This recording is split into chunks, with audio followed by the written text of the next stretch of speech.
Isa ka rin ba sa mahilig sa ubi halaya?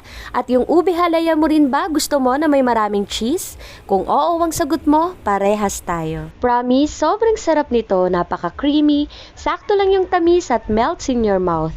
Sabi nga ng anak ko, para daw ubi ice cream. Ilang araw ko na kasing gustong kumain ng ubi halaya, kaya lang wala akong nakikita na nagtitinda dito sa amin. Kaya pumunta kami sa palengke para bumili ng ube at sad to say wala kaming nabili.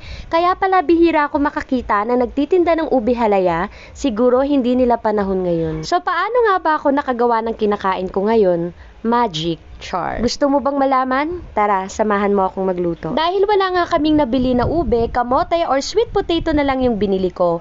1/2 kilo ito, hugasan muna natin ng mabuti at pakuluan hanggang sa lumambot. At ayan, after ko ngang maluto, pinalamig ko muna para mas madali kong mabalatan. Kulay dilaw at puti pala yung nabili kong kamote kanina, pero kahit anong kulay ay pwede naman nating gamitin sa recipe na ito. After nating mabalatan, dudurugin natin ito. Pwede kayong gumamit ng tinidor or masher.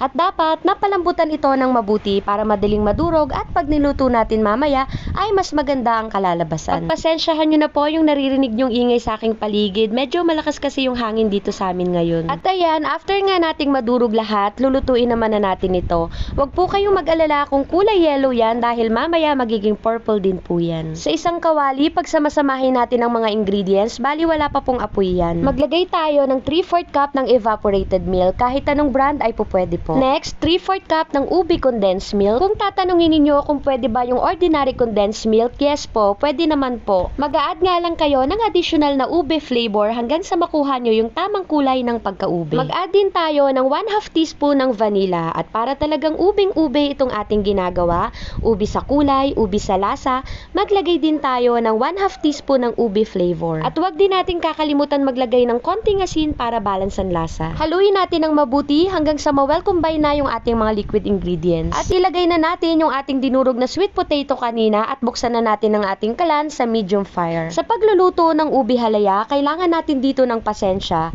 kasi kailangan natin itong haluin ng haluin hanggang sa makuha natin yung tamang consistency ng ating ubi halaya. Hindi man ubi talaga yung ginamit dito, promise, kalasa talaga nito yung ubi halaya na nakasanayan na natin. At pag ganito na yung ating niluluto at dumidikit na talaga dito sa ating sandok, patayin na po natin yung kalan. But wait, hindi pa po tapos yan. Maglalagay na tayo dito ngayon ng butter. Once na nailagay na natin yung butter, haluin natin ito ng haluin. At kung mapapansin ninyo, mas naging moist yung ating ubi halaya. At ganun lang kadali, may masarap na tayong ubi halaya. Palamigin muna natin ito sandali bago ilipat dito sa mga lagayan. Bali sa mga ingredients pala na ginamit ko ay nakagawa ko ng tigka kalahati dito sa microwavable na lagayan na ito. Para mas masarap, lagyan natin ito ng maraming cheese. Mas maraming cheese, mas masarap. Yung paglalagay kasi ng cheese sa ubi halaya ay nakakabalance ng lasa nito, may tamis at may alat. So kung katulad kita na nagki-crave bigla sa ubi halaya, para sa'yo ang recipe na ito. Madaling gawin at masarap. Gusto mo rin ba? Tara, kain tayo.